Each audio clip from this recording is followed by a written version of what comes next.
big swings are necessary to become what we have the potential to become. What does it actually take to do something that terrifies you? Not the motivational type of courage. I'm talking about the real courage. I'm talking about the 3 a.m. cold sweat, heart racing kind of courage. That is something that today's guest knows intimately. I got a PhD in organizational behavior and focused on what's called behavioral integrity, which is simply the perceived alignment between your espoused values, your words, your commitment, your faith, whatever you say you're about, and your actions. Dr. Kevin Basik spent 24 years as a behavioral scientist in the Air Force. He advised the Secretary of Defense on values-driven leadership and was trusted to help build the National Medal of Honor Leadership Institute from the ground up, one of the most pressure-filled assignments of his entire life. When you make a commitment, you sacrifice freedoms. You have lost the right to complain about the thing you just said you're in. You make a commitment in a marriage, you've lost the right now to pursue other people. And you'll actually get to hear him talk about his 3 a.m. moment. And what came out of that night became a framework that Medal of Honor recipients themselves would go on to validate. It was not healthy. I think that's a big understatement for me going through that. And it was just fear and uncertainty and self-doubt and all that. And one night, I kept usually waking up at about 3:44 in the morning. And one night I woke up and I'm like, I got to at least figure something out here. So I came down to this office, sat in this chair in front of this computer, blanket around me, and I pull up PowerPoint slides and I just said, all right, what is the conversation I'm having with myself? Dr. Kevin Basik is here to show you that courage isn't the absence of fear. It's what you build from it. When you feel like everything is caving in and you don't know how to keep going, this episode will show you what courage really looks like and how to find it when you need it most. Let's dive in. So you're looking at a guy, youngest of 6 kids, right? So 1 girl, 5 boys. And my oldest brother started the journey, but then brothers followed. My oldest brother went to the Air Force Academy. We knew nothing about the military at that time. So, he went off and did this thing. And my next older brother went to the Air Force Academy, and the next older brother went to a normal people school, but he ended up going Army ROTC.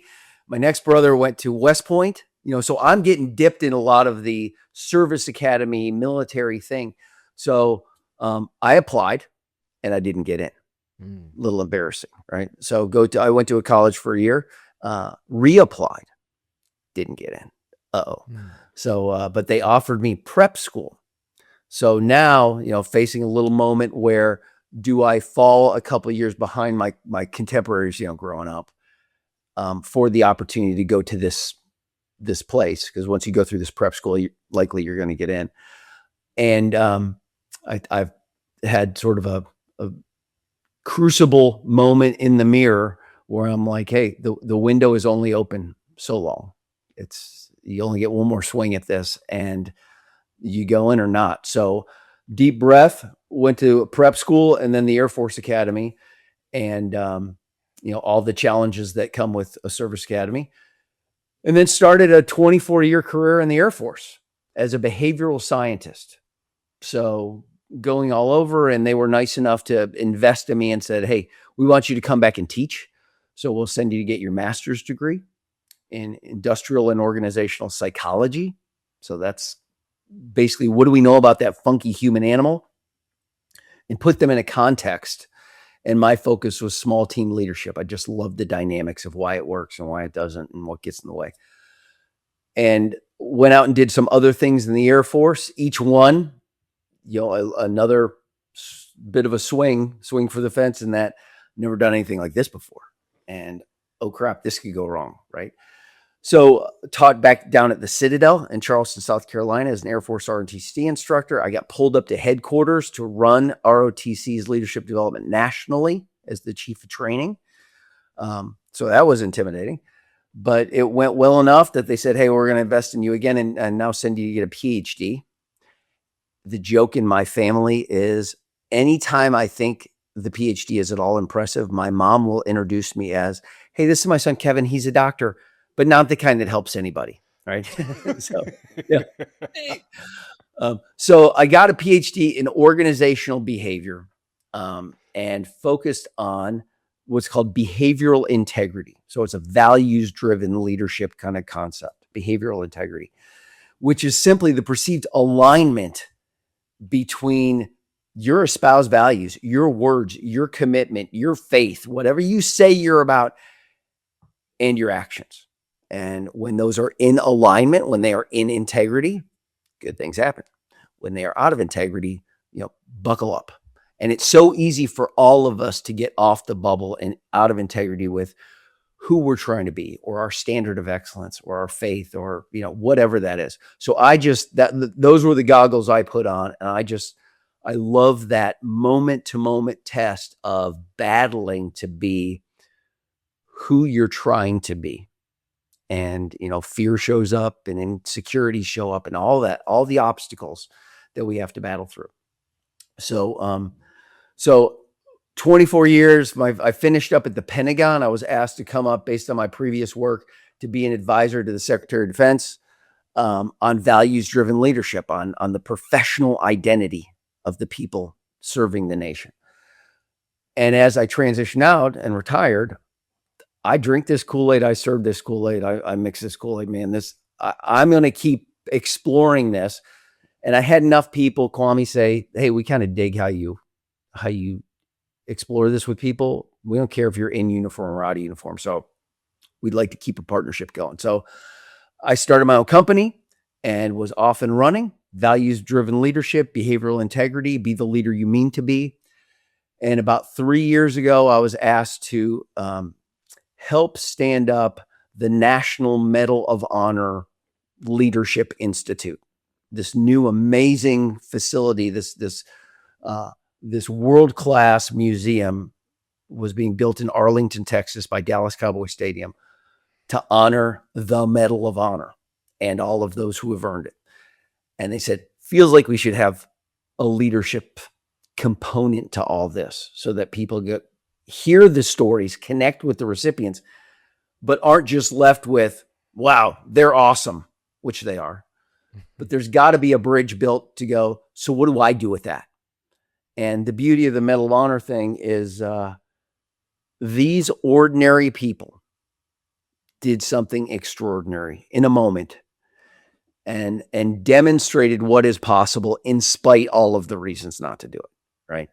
And we can basically say their stories happen to be on a battlefield in a military context, but man, there's hacks and lessons that can translate to the battlefield of your life, whether you're raising teenage kids or you're battling through some medical stuff, or it's just, personal, professional struggles. We're all in battles all our life, and to lean into the Stoics, the goal is to just struggle well. And in there, I love the title of the podcast is that big swings are necessary to become what we have the potential to become. So all that to say, now I support the Medal of Honor, but I also do my own thing, and I go out and support corporate, military, nonprofit organizations to connect with who they are as organizations and as individuals. Incredible. And Kevin, like I said the first time we chatted, I will say it every time. Thank you for your service. This it's so necessary. And the role that you had was critical in making sure that everybody was mentally prepared to serve. And when you think about this, because we're going to come back to your big swing, there's so many to explore. Yeah, sure. But I really want to hammer this home because we're in a stage when it comes to mental health, optimal mental performance, where we see some people who might go too far and they fancy themselves armchair therapists and everything is diagnosable and problematic. And then we have other people who might see that behavior and say, you know what, all of this is a farce. You just need to get the job done. And the truth lies somewhere between those two extremes. So especially when you think about it from the aspect of military service, why is it so important to have you and people like you teaching behavioral science to the people who serve at the highest level? I tell you, I love that. And, service, first of all, I mean, we can all serve in different capacities, and leadership, There's formal leadership, and man, there's informal leadership. As long as you're influencing, you can serve wherever you stand. But why is it important in the military these days? First of all, the mission matters so much. I mean, there's a lot at stake, and these are the folks that are asked to do things on behalf of the nation, and we need them to have their heads and hearts screwed on straight. So when I go in and explore this, whether it's with cadets at the military academies or ROTC, or up at the Pentagon or beyond, man, the human thing never stops being important. You can't get the mission done without going through the human beings. And there are certain things that just keep showing up as important. Matter of fact, Kwame, I do a half-day session with the Joint Special Operations. So that joint just means Army, Navy, Air Force, Marines, even international allies, but the special operations folks. So these are the SEALs and the Green Berets and the TACPs and all tip of the spear warriors, all business, getting the stuff done. And in the Special Operations Forces community, they have identified what they call the SOF, Special Operations Forces, the SOF truths. And there's 5 of them. And they all know what they are. They are the truths. They are the undeniable principles when it comes to us doing the mission. And the number one SOF truth is humans are more important than hardware. And they got all the hardware, man. And some of the other soft truths are, hey, you can't mass produce us. We're a specialized unit. You can't wait until the crisis is at hand to build us because there's a pipeline. So those are undeniable truths. But the first one is humans are more important than hardware. So you better be familiar with leading and influencing and connecting with what humans are hungry for. And part of that has to do with the tribe that you're building, the culture and the identity I've got associated with that. There's a great phrase you may have heard in sports, but it goes back to it's an African philosophy and phrase, Ubuntu, which translates to because we are, I am. My identity is connected with who I run with, and it shapes that. So as leaders, we better understand how to shape that environment, and we better understand how to connect with people and to influence them in a healthy way towards, a desired outcome.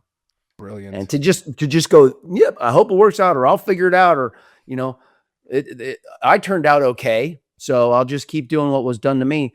That's kind of a dangerous, if not immature approach to leading and developing people. I agree 100%. And I'm glad we laid this out, because I think a lot of times the extremes can become very alluring sometimes. And especially, I mean, let's call it like we see it as sometimes we could become too hyper masculine to the point where we incorporate a lot of toxic elements that don't drive us toward our mission and purpose. And we're too focused on being tough for toughness sake, not for the sake of the mission or the people we serve. And to that point, Kwame, the Special Operation Forces, I mean, these could potentially be knuckle dragging, mouth breathing, meat eaters that just bang into things and just break things. And, they are expected to do, kinetic damage and things like that. But for the most part, they are expected to show restraint, to show character, to create environments and cultures of trust in their units. And when I explore this stuff with these just big, buff, intimidating people, it's amazing how often they will go, you know what? We just need to listen more as leaders. Or what matters to me is just when you show a little vulnerability and admit that you're struggling or you're not perfect. So it's all of that soft human stuff that helps keep them from just being hyper masculine and going into the toxic arena. The sweet spot, man, is stay human while you're kicking ass. Yes. And you have to remember, outside, when you get past the prickly, hard exterior, the soft stuff is inside of us too. Our brain is not very hard. Right. We are squishy. So it's just, hey, listen, there are soft elements, and that's not okay. It is just a Yeah. biological reality of existing on this planet. Yeah, don't fight it. Don't fight it. And so now I think this will be a great opportunity here to talk about you again, but from a more vulnerable perspective. Because Kevin, just like the intimidating, scary guys that you've worked with, people look at you and all of your accomplishments, and you are quite intimidating and impressive as well.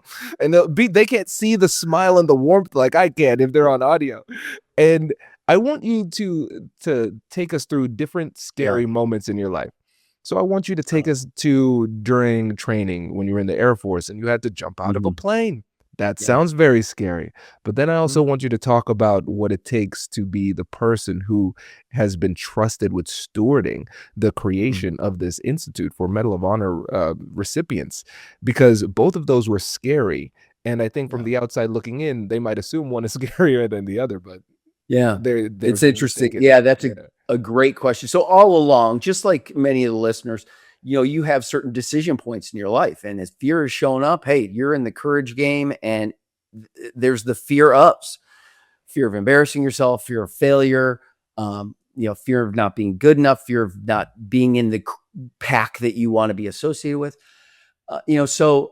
Early on going in the Air Force Academy, there's certain moments where you are the actor alone on the stage, or at least it feels that way.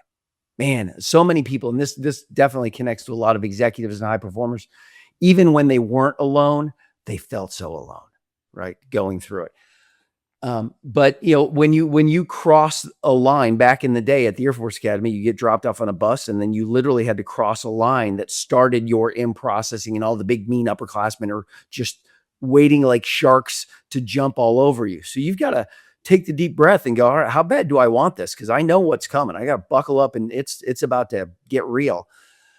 So there's things you lean on in those moments to get you to take that step across literally the yellow line, or to raise your hand and admit that you're struggling, when academics are getting away from you, or when you're seeing stuff around you and you're like, I'm just not comfortable with this.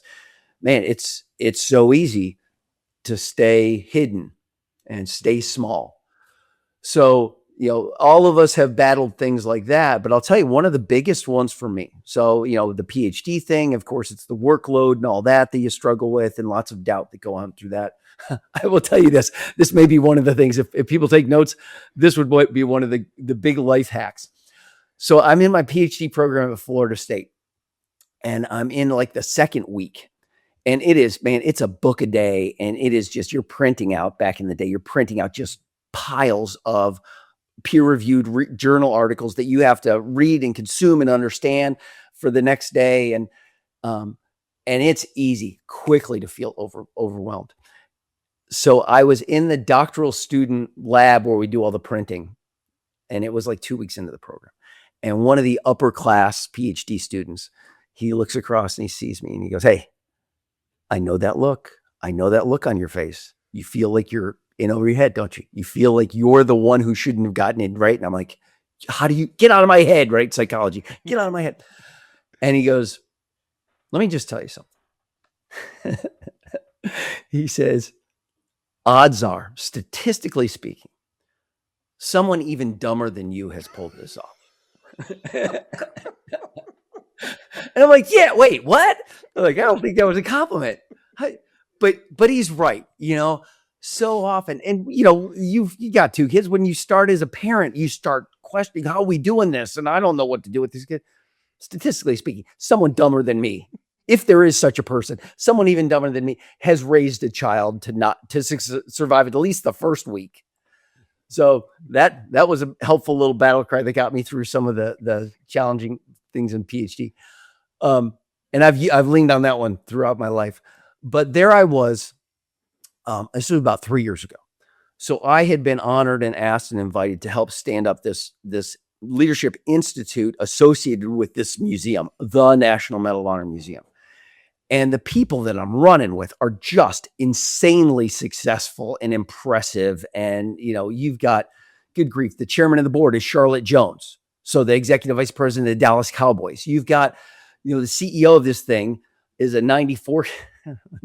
He's a 93 classmate from the Naval Academy. I went to the Air Force Academy, graduated in 93. He went to the Naval Academy, then became a Navy SEAL for 7 years, then becomes an astronaut, and then International Space Station and shuttle missions and all this stuff. So if you've ever felt good about yourself, don't hang around Astro SEAL, right? So, but I'm swimming with these cats, and they've handed me what amounts to a blank sheet of paper to say, we know there should be a leadership element to this.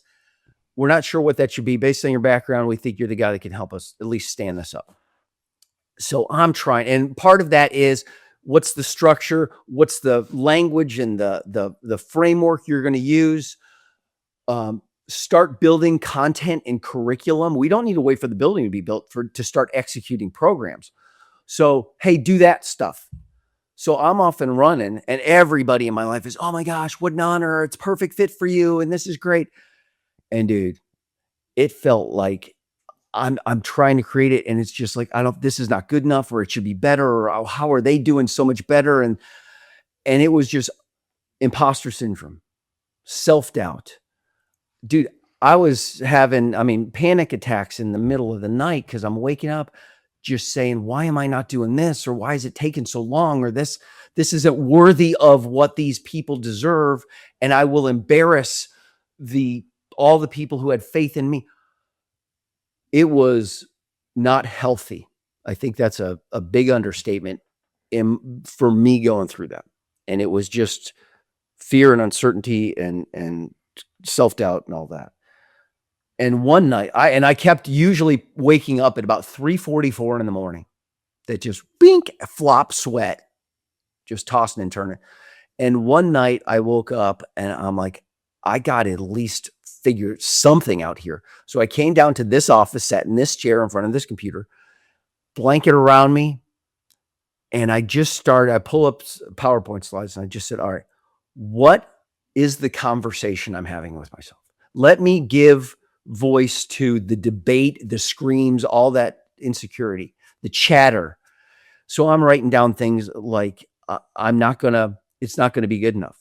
I'm going to lose control of my life and my calendar as my daughters are in an important season of life. And I'm going to miss out on that while I'm doing this.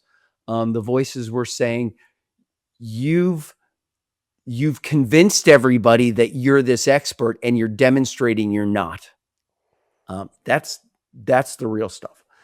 So I start typing this down, and then I said, okay, behind every one of these comments, all these inner critics, there's kind of a fear of that's represented there. It's the fear of letting people down. It's the fear of not being good enough. It's the fear of failure. It's the fear of needing to ask for help. It's just, I start listing this and just being totally vulnerable and honest with myself. Just trying to diagnose what the heck is playing out here. And something interesting happened, Kwame. As I'm writing that out, I'm like, whoa. Let me go back and highlight some of these, because that's not accurate. You've got to do this by yourself. It's got to be perfect the first time out. It's got to be different than everything else out there. Well, okay, true, but not completely true. So there were certain things that were worthy of being challenged. So I got it out there, and it gave me a little bit of comfort in going, okay, Kevin, you know better than that. And when that voice shows up, you can now call it out and go, not so fast here. Come on. You don't have to do it alone. You don't have to make it up by yourself. You've never done anything like this before. Yeah, but I've done stuff like this before, so not so fast there. And then I leaned back on, and I know we're going to get to this, but I leaned back on 3 buckets that had emerged as I was exploring the topic of courage earlier in my work. And I identified that what helps people do hard things in spite of fear. I've jumped out of an airplane, and that was scary. That was just visceral fear, physical fear. What helped? Well, we did a lot of prep beforehand, to the point where you really just, you slap 1,000, 2,000, pull 1,000. It was just this deep memorization that took some of the power out of the fear. I noticed that the third time I jumped out of the airplane, it was a different experience than the first time. That fear, I had a different relationship with fear because I know what's coming. Fear was a little bit smaller. The height was the same. We jumped from the same height, but just those few reps seemed to matter. So one of the buckets that I knew was important was competence seems to help with fear. If I just have a step, if I've got a plan, if somebody tells me, hey, if X, then Y, okay, that gives me a little bit of control over fear. The second thing, so I went into, as I'm sitting in my office, I opened up another slide. I said, all right, what can I do competence-wise to get better at this? Who can teach me something that can help me add structure? What's a first step that I can take? What are the great ones doing right now that can maybe give me a little bit of, okay, that I can do. It's a step I can take. So competence became a first bucket that I was able to challenge myself with.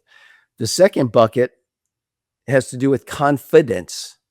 There's something to be said for just believing you can do it. Maybe listening to the people who are trying to remind you, dude, you have done stuff like this before. Stop ignoring that. Or pointing to other people going, hey, if they can do it, you can do it. Dumber people like you, then you have done stuff like this. So there's something about believing, maybe even borrowing confidence. And I know, you talk a lot about confidence in your work too. Just quick wins. I don't have to always hit the long ball. Can I hit some singles and get a little bit of momentum and feel like, okay, I got this. I got at least this. And I know from, just the Stoics, that it's helpful to just break the giant thing down into small steps. You go through boot camp, and basic training. It can be overwhelming. God, I've got to go through this for 6 weeks. No, you don't, dude. You just got to make it to the next meal, and then the next meal, and the next meal, or the next step, whatever you got to do. The next chemo treatment. If you break the big thing down into smaller steps, confidence can show up. And then the last bucket that was pretty easy for me to reconnect with in that late night session in front of my computer was the power of commitment. It's just reminding yourself that you love this stuff, reminding yourself why it's worth it. That's the commitment question. The commitment question is just, why is this worth it? And you better have an answer to that, because the grind and the suck is going to show up. But man, if you've got your why, if you know what identity you are trying to bring to life, some people are like, I know what I do not want, and that's part of my commitment. I'm going to prove them wrong, right? And that is fuel for me when it gets hard. Even though it's scary, I'm going to keep on taking steps. So I had those three buckets, and that's what in that late night session helped me kind of face down the fears and go, okay, I can do things competence-wise to help give me a little bit of strength and structure. I can tap into and strengthen confidence with things, and maybe borrowed confidence from those around me. And then I can just reconnect with the commitment as the fuel to help me take this thing on, even in the face of fear.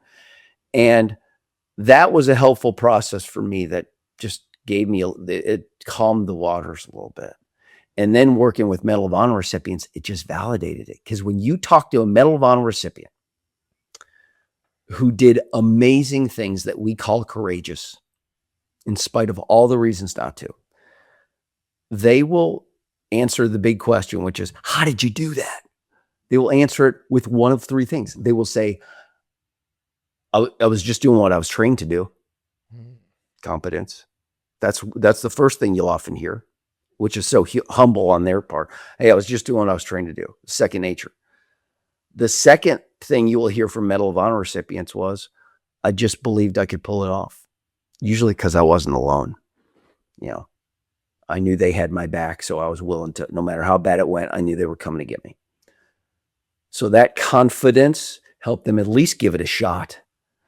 And then the last thing, of course, the biggest lever, the biggest answer to the question, how did you do that, is I cared so much about them. There was nothing that would have kept me from at least trying it.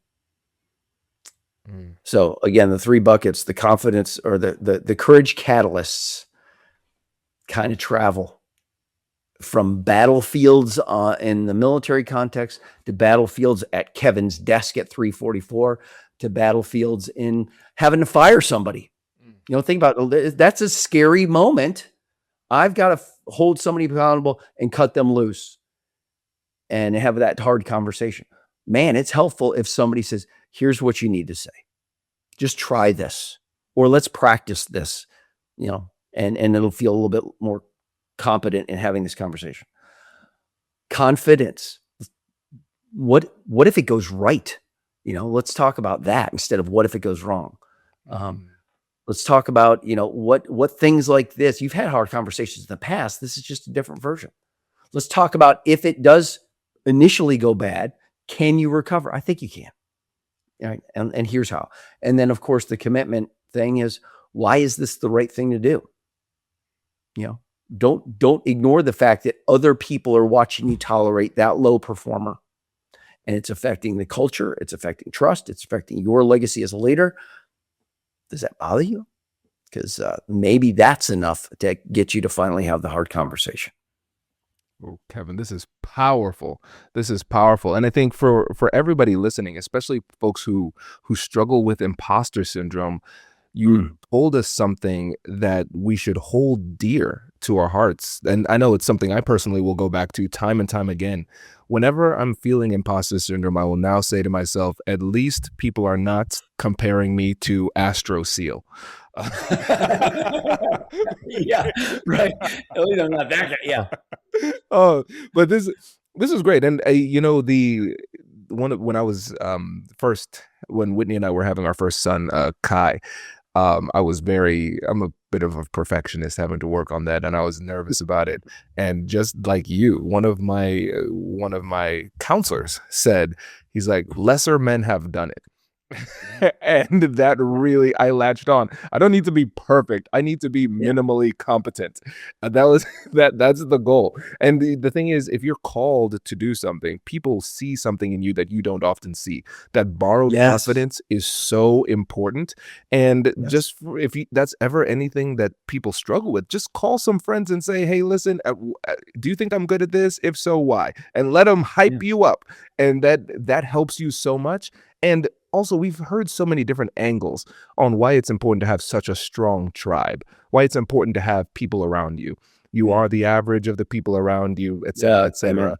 But when you think about that element of confidence, not just being borrowed, but also knowing that you have some elite people who have your back. Yeah. Oh my goodness. Because I know with certain things, there are things that my friends will, yes, they love me and everything. So let's stipulate to that, but they will not tolerate a certain level of performance from their friend group. And those are the kinds of friends you need around. They're like, listen, we're not going to let Kevin slip off when it comes to something this substantial, right? You are preaching to me, man. I love that. Is your vibe determines your tribe, and your tribe determines your vibe. There's a little bit of back and forth there. And we had to define the word honor. Obviously, as we're standing this thing up, we got to operationally define, what do we say? What do we mean when we say this word? And although it's not perfect, I'm sure, but our definition, I think, travels into any corporate world where you're trying to build something in your family, right? That's the tribe, and you as a leader in that are trying to shape something that matters. So here's the definition we had for honor. Honor is living the shared moral and ethical code of excellence. Okay. Living the shared moral and ethical. Of course, we had to put moral and ethical in there so that people don't say, oh, well, the mafia had honor. And okay, we're going to assume, pointed in the right direction. So let's strip that part out just with that implicit assumption. Honor is living the shared code of excellence. There needs to be a code. There needs to be a standard by which we say, we will not tolerate, to your point, we'll not tolerate deviation from this. This is who we are. And if you want to be a part of this, this is it. And if we haven't codified that and clarified it, we don't know what the standard is. So it's easy to drift. So there needs to be a standard of excellence shared. This is a community thing. That's the Navy SEAL creed. They say, hey, if you want to be a part of this, if you want to wear this trident, it's different than other communities. We have a shared standard of excellence, and they have a formal written creed. So it's helpful to say this is what defines those who want to be a member. And if you dishonor this, you're out, right? But it needs to be lived. The first word is the most important. It's one thing to have the code. Yes. All right. It's another thing to live the code. And that is the behavioral integrity thing, is you have to live the shared code of excellence. And brother, it is a moment by moment test to prove if you're serious or not, or if you deserve to be a member of this community or not. So I love the fact that in our tribes, when it comes to us believing each other, maybe that's part of our creed. I love what part of our family creed that I've borrowed from a friend going through cancer. He had a t-shirt that said, in this family, no one fights alone. Just love that as a declared commitment to each other. I don't know what you're going through, but man, you're not going through. I will rush to your side, even when it's inconvenient to me, because that's who we are. That's our code of excellence. We share, but it's in the moments when it is inconvenient, when it is a little troubling. That's the test for whether I'm going to live it or not. And every time we live it, it's another. We have put another coin in the account for who we are trying to be. So I love the fact that you say that tribe can be the source that we pull our confidence from over and over again. 100%. And let's focus on this word, living it. This is crucial. And so I'm glad that we started here, especially with the definition of honor. I think that's powerful because it brings it to life. And for the person who's listening, they are contemplating making a big change, taking a big risk, doing something to improve the lives of themselves or others through action. And what I recognize is that a lot of people who aspire to achieve on a high level, who want to live life on their own terms, a lot of times they want the outcome, but they don't focus enough on becoming the kind of person who is worthy of the outcome. And that's where the living it comes from. And when I think about you, one of the things I love about you as a thought leader is that it's not just you sharing other people's research or your own research. You are living it as well. Because when we think about throughout the through line through your life, and especially with this most recent endeavor, we're talking about the fact that you studied courage and then you went back to that literature and then lived courageously through what you learned. Yeah. And that's the blessing of, first of all, exploring anything that has to do with values-driven leadership is you are on the same mountain as everyone else. It's you might be a little bit of a Sherpa where you go, hey, I got some tools that seem to help people. Let me offer you those. And let me tell you where the risky footprints are going to be and the handholds need to be. That's the help of a Sherpa. But the Sherpa is on the mountain with the climbers. And the mountain is just as dangerous for the Sherpa. So I'm on the same trek as everybody else. And when I do my workshops, this is where I start. I'm said, here's where my heart's at. I'm just inviting you onto the journey I'm on myself. I'm an imperfect, struggling human being that's in a marriage. That's one context. I've been married for 31 years in a row. All right. So, and God love her. My wife has to deal with this knucklehead, but there are moments when I crush it as a husband. And man, there are moments when I am just a knucklehead.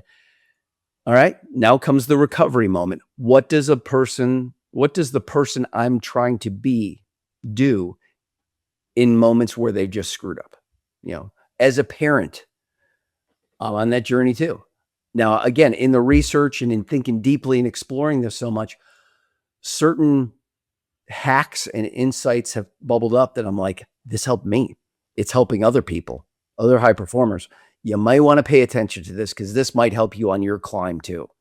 And I'll give you one example, Kwame, because you and I were talking about kids earlier, and doggone it, I use this now with my wife, with my kids, with my mom, and I love it when it gets used on me. Here it is. This is weird. Do not tell your kids. I'm looking at you now. because I know you got the two boys. Do not tell your sons, I'm proud of you. Okay. What? Don't tell your sons, I'm proud of you. Try this instead. In the moments when you're so excited and beaming and you want to say, I'm so proud of you, try, you should be proud of yourself. Dude, you should be proud of yourself. Of course, I'm proud of you. I'm your dad. I love you and all that. But that doesn't matter right now. You should be proud of yourself. Because what just happened there? Who's the source of the pride? They are the source. They carry themselves into their moments. And, when you give them that gift where you go, you should be proud of yourself. They go, you know what? I should. They don't need you in the room anymore to feel proud of themselves in moments like that. Of course, you're going to be proud of them, but pride is not necessarily a gift we should bestow on people. It's a gift we should allow them to give themselves. And we're back to self-confidence again. Yeah. And even my mom, she's 89 years old, and my dad passed away after 5 years battling with dementia. And when he died, they had been married for 66 years. Right? So their relationship was everything. It was her identity. And this woman just poured herself into her man, especially on those last 5 years when she was everything. And it was a masterclass in commitment to his last breath, literally. And now she starts a new season, and it's scary. I've got to go out as a widow. I've got to go out and meet new people and trying to be social. And I'm sad and I don't know, what it's like. So as she enters this season, she had to take risks and put herself out there. And when she would say, hey, I went to a Bible study group. I met some nice people. I went out there. Everything in me wanted to go, Mom, I'm so proud of you. Of course I am. Of course I am. But for me to go, you should be proud of yourself. You know what? It is not easy to do what you just did. A lot of people would not have even taken that step. You should be proud of the fact that you're one of the people who does. And she's like, you know what? You're right. And I almost kind of made the moment about me giving her my pride instead of, letting her just recognize the pride in herself. So I'm connecting the dots all just back to, I love the fact that I'm on the same mountain as everybody else, trying to love the people in their life who need to be loved and trying to get out of their own way so often. This is powerful, Kevin. I'm thinking for me as a father too, there are a couple of things that come to mind. First of all, in many ways, we will end up, even after we pass, we will end up being the internal voices for our children. They're going to hear echoes of our voices from time to time. Script will play. Right? And so you should be proud of yourself. That's a script that I want them to play in their minds so they can have more of a strong internal source of validation that is more consistent and aligned with their values that can keep them focused on the path. But to have their dad's voice is the one echoing that. There's a lot of layers of goodness to that. 100%. 100%. And I'm thinking too, based on the way that you've talked about your parents in this podcast thus far, it's clear that they've had a very strong impact on you. It's taught you a lot over the decades. But I'd be more interested to see what are the lessons you've learned from both of them in the last 10 years, because this is a new chapter with your father passing, your mother having to adopt a new identity in many ways. What has that taught you? Oh gosh, you talk about stripping the ability to have excuses. My mom has a social life now that I could never keep up with. I mean, this woman is out there just crushing, and I'm like, I got to up my game. I mean, there's some of that, trying to keep up with that. So, I've seen, gosh, there's so many things. Just as a guy who really studies human behavior and sort of layers of the human experience, when I sat in the room after my dad literally passed, the family, it was beautiful and powerful. The whole family was there, huddled around Dad, hands on him, and just hugging each other as he passed away. And then everybody else had to kind of go and prepare for sort of the next family get together.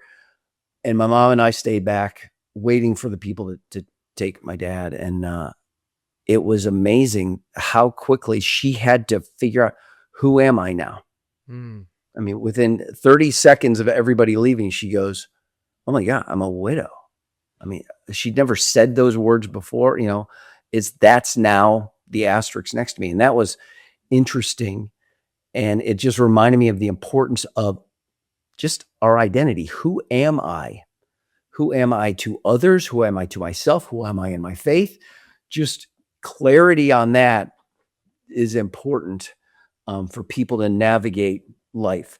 My dad was an entrepreneur, which means big swings, sometimes huge hits, sometimes big misses. And he got caught up in the whole 2008 financial just collapse. And in Southwest Florida in 2008, it was a bloodbath. And he was out there, and other family was working alongside him. So a lot of people were involved in this, and it was, no fault of it, but everybody got caught in this. But he's, in his mid 70s at this time. And there's not a lot of time. There's no time to really recover. And, he and my mom were expecting certain golden era of life. And this looks like the whole story's just changed. So there's heartbreak there.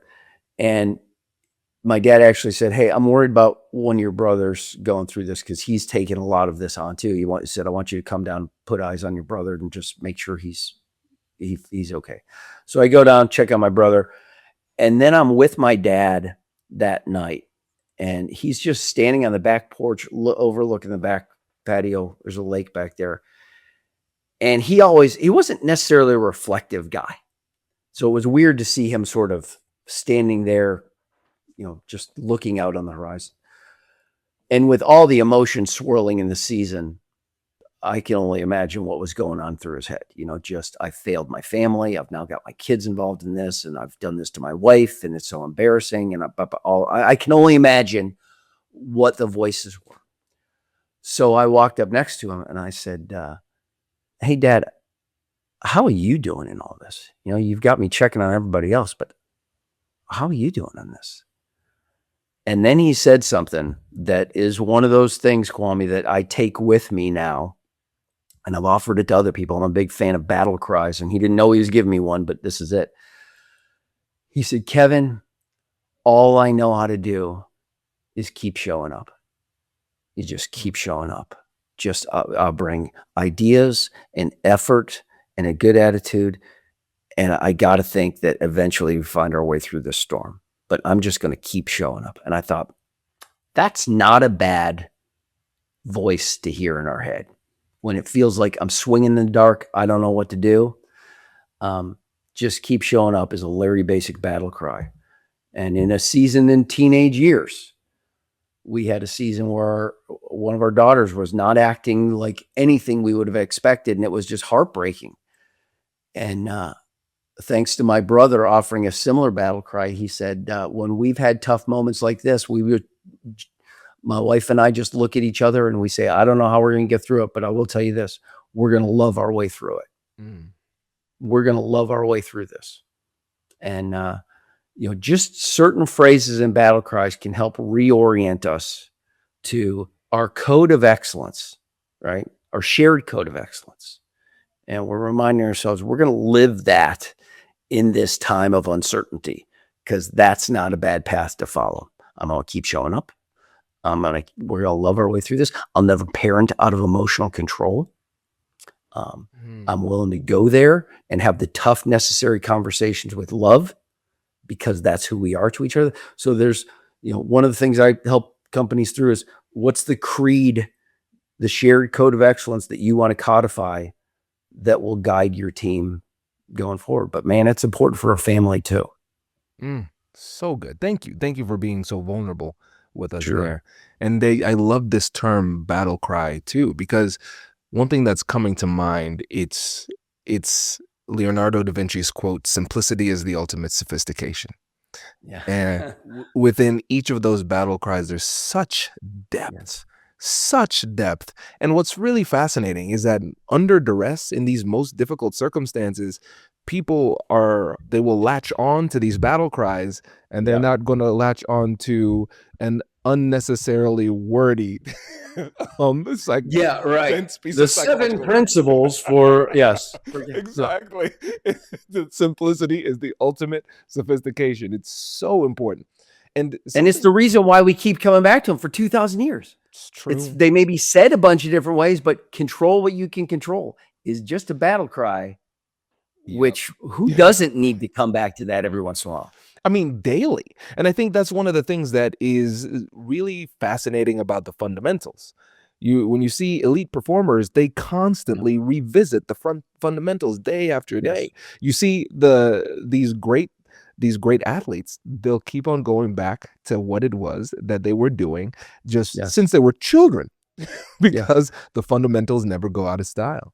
And now, one thing that's interesting is that we have an identity and an authentic version of ourselves at our core. And I think that aligns really well with integrity, because you're always going to care about your family. You are always going to care about service to the community and the country. That's who you are. But then looking at your life, looking at the lives of your parents and the people who are these incredible honorees, their identity can be edited around those core fundamentals, which is really interesting, because like your father said, he said, I've never been in a situation like this, but I do know that I will keep showing up. This is what I do, who I am. That is so true. Let's talk about identity. How key is that to courage and the willingness to take a big swing? Yeah. So I love, identity is what we pursue. You never achieve an identity. You always pursue an identity because it's always tested. Just when you feel like I am a leader, okay, well, then here's a new moment. You try this knucklehead, or try this environment, or try this total pivot, try a pandemic, and now tell me if you're done cooking. So an identity is something you pursue. And the clearer you are on that identity, who is it you are trying to be while you're doing what you do? The clearer you are on that, what happens is the clearer the dashboard light goes off to signal this is a moment that counts. You said you wanted to be that. Hey, game on. The fact that you took the time to say, as a leader, as a boss, a supervisor, I want to be empowering. Okay. Let's talk about what do you mean by that? Because the moment will probably show up when there's a lot at stake. And it's really easy to go, I'd love to hand you this, but maybe it's better off if I do it this time. It's just this time, but next time I'll be empowering. Hey, you just missed an at-bat. So our identity, the clearer you are, the clearer you are as a team. I'll give you an example. Chick-fil-A, I was working with them, and one of the owner-operators out in California had created sort of a mini creed for his team, and he had a phrase in there that said, here on this team, and this is not Chick-fil-A's team. He's like, on this corner of Franklin and 101st Street, here, we talk to each other, not about each other. That's just who we are. That's at least one piece of who we are. We talk to each other and about each other. The fact that he clarified that makes the moment much easier to identify when somebody comes up to you and he's like, what's going on with Karen? Well, whoa. Why are you talking to me about this? You should be talking to Karen about this, right? This moment is a chance for you to live that out, because right now you are out of integrity with that thing we said is our creed.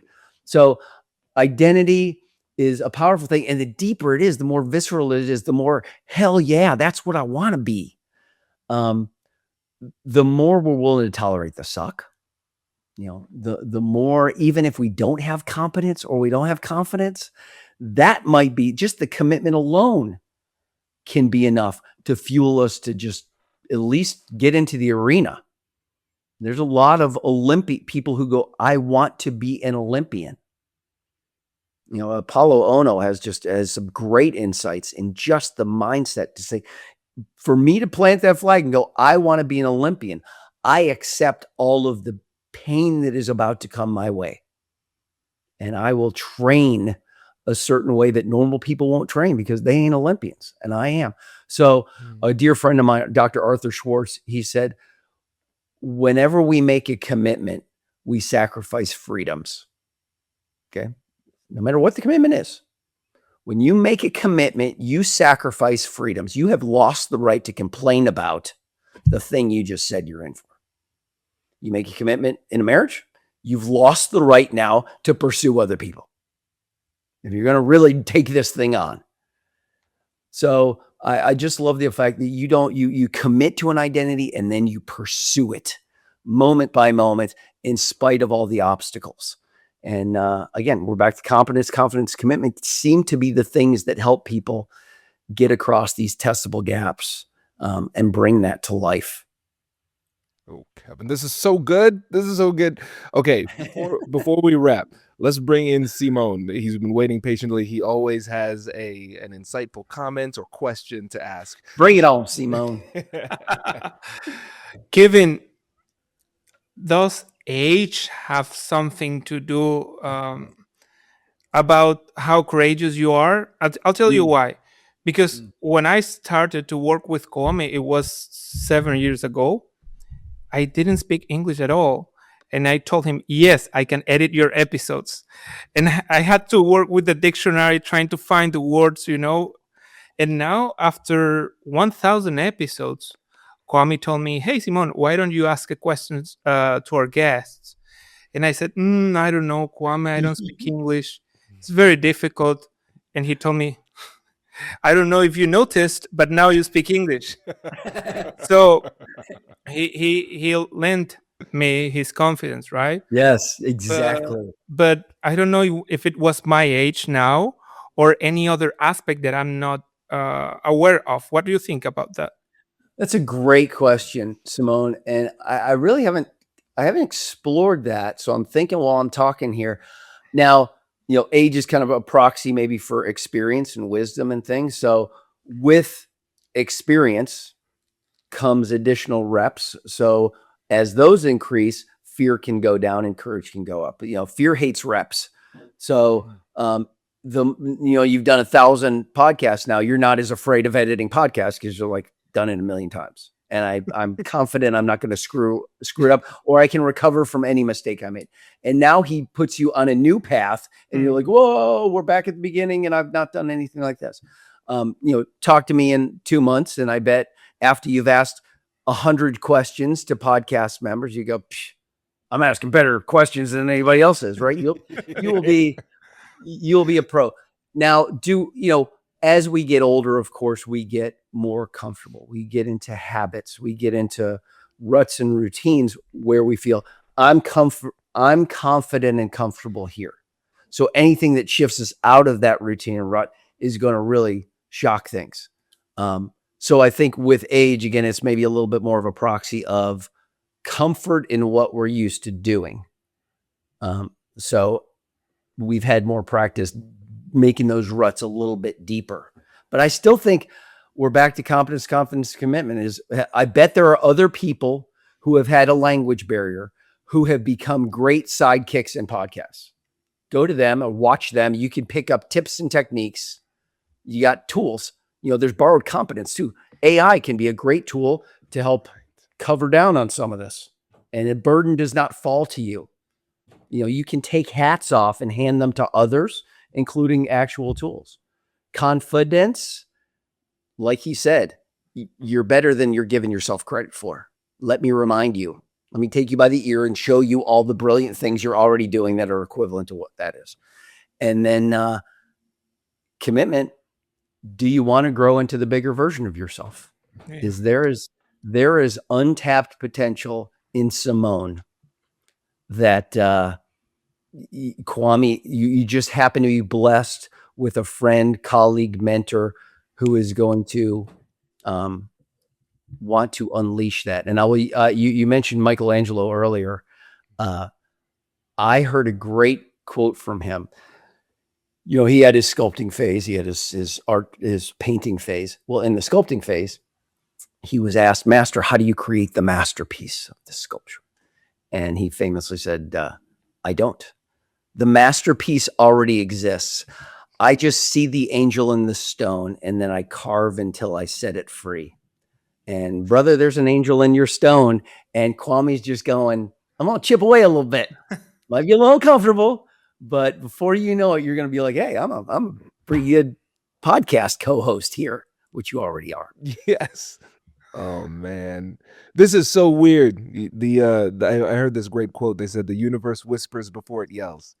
And what's really funny is that just last night in my journal, I was journaling about Michelangelo and how he made that quote about the statue of David, how it took so long. And I didn't realize how big it is. It's 17 feet tall. It's huge. It's amazing. Yes. Yeah. And so what I was thinking is, how can I draw this metaphor? Is it too absurd and maybe too philosophically unnecessary to draw a connection between the swings that Michelangelo was taking with his hammer and chisel and the swings that we take in our lives? Dude, we could spend the next hour talking about how brilliant an analogy that is, because it was an imperfect piece of stone.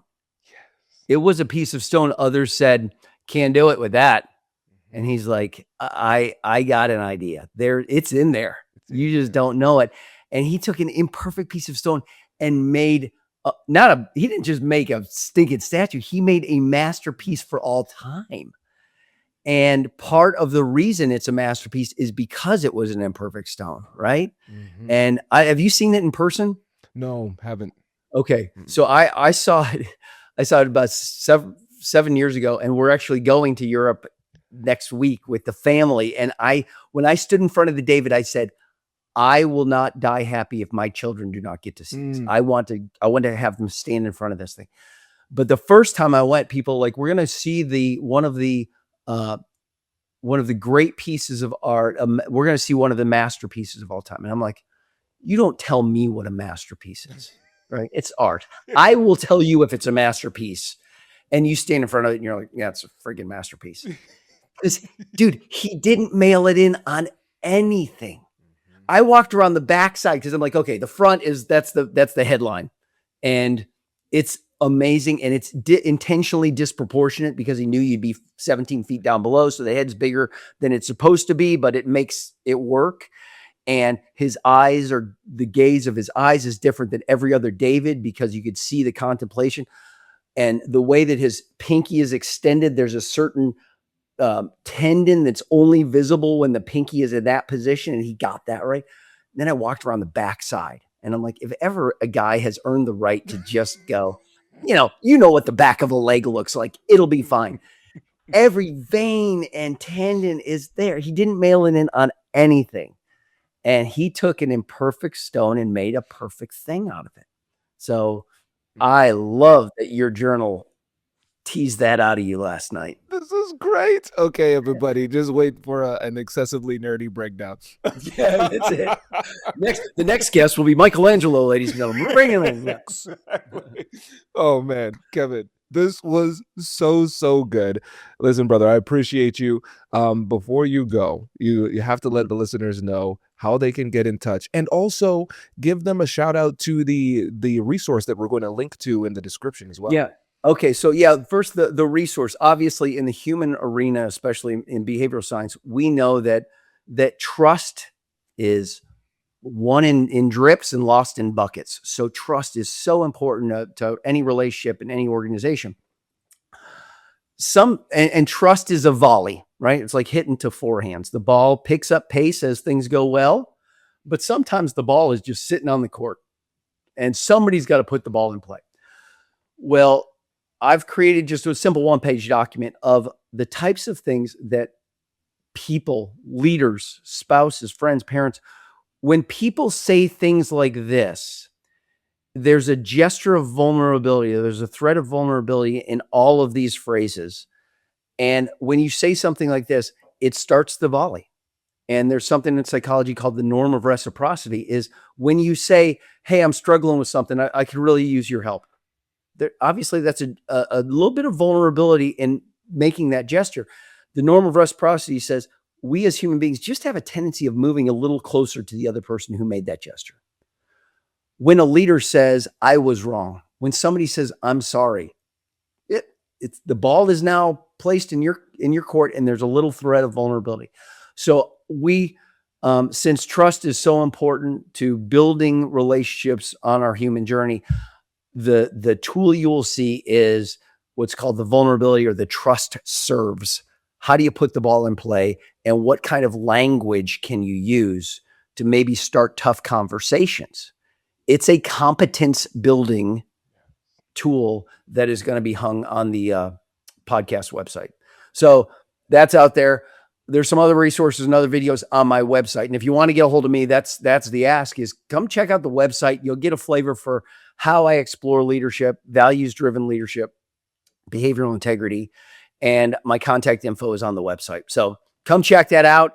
And I work with military and corporate and nonprofit and athletes at all levels to pass the testable moments of life and be the leader you mean to be. Amazing. Everybody, we will have links to everything in the description. Kevin, thank you, brother. Really appreciate it.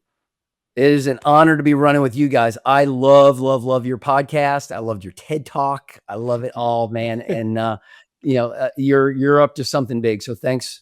Big swings are happening, and I appreciate you being out there doing it. Amazing. Thanks, Kevin. This is great.